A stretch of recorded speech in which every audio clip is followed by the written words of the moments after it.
পুলিশে টলার নিয়ে ঘুরে ধরে নৌ থাকে না, লোক দিয়ে রাখছে থানার পুলিশ আর নৌ পুলিশ মনে হয় ৫,০০০ ৬,০০০ টাকা যায় মাসে। এটা কি চা পানির খরচা দিচ্ছে? হ্যাঁ, এই যে আসছেন তারা চা পানি। একসময়ের খরস্রোতা তুরাগ নদী আজ যেন ধুঁকতে থাকা এক প্রাণহীন খাল। বছর জুড়ে নদীর তীরে চলে অবৈধ দখল ও মাটি কাটার মহোৎসব, যার সবটাই ঘটে স্থানীয় নৌ পুলিশ ফাঁড়ির নাকের ডগায়। বালুর বোট গেলে পুলিশে দিয়ে দেওয়া লাগে সারাদিনে ৭-৮ টাকা। পুলিশে কোন জায়গায় বসে?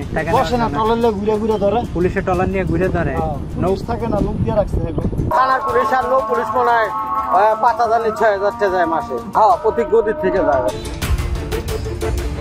মিরপুর সুইচ গেট থেকে ধৌর বেড়িবাঁধ পর্যন্ত নদীর দুই পাড়ে গড়ে উঠেছে ৩০টিরও বেশি অবৈধ বালুবাহী বাংকার হেড আনলোড ড্রেজার, যেগুলো চলে নৌ পুলিশ ফাঁড়িকে ম্যানেজ করেই। এই অবৈধ ড্রেজারের মালিকানা রয়েছে একাধিক প্রভাবশালী ব্যক্তির হাতে। নাম পাওয়া গেছে জজ মিয়া, আখতার মোল্লা, মাসুদ লিটন, হৃদয়, রিয়াজ সহ আরও অনেকের।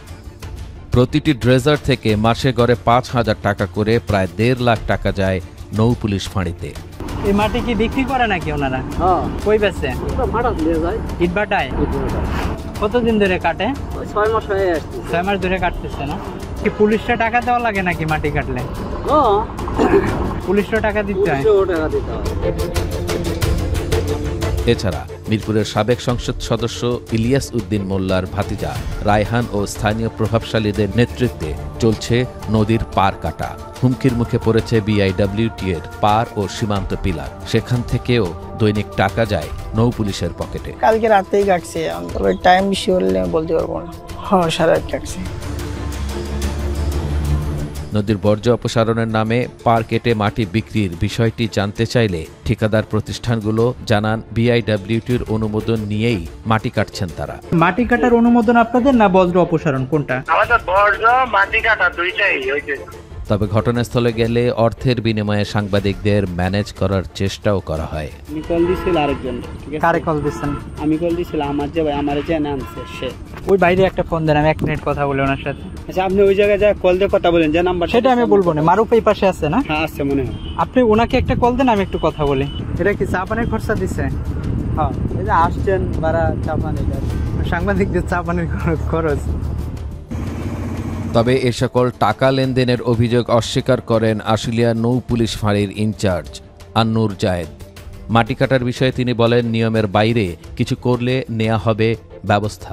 না না, এরকম কাটার কোনো সুযোগ নেই। যার আইনগত ইয়ের বাইরে গেলে পরে বা আমাদের নির্দেশটা সেগুলো আমরা অবশ্যই সেগুলো আমরা দেখব।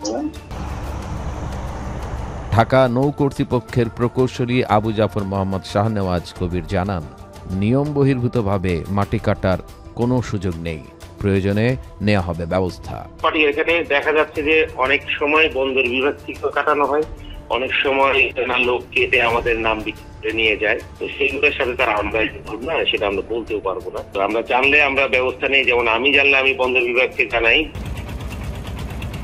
দিনের পর দিন, বছরের পর বছর ধরে তুরাগ নদের এই অবৈধ কর্মকাণ্ড চলেই আসছে। স্থানীয় প্রশাসনও শক্তিশালী সিন্ডিকেটের ছত্রছায়ায়।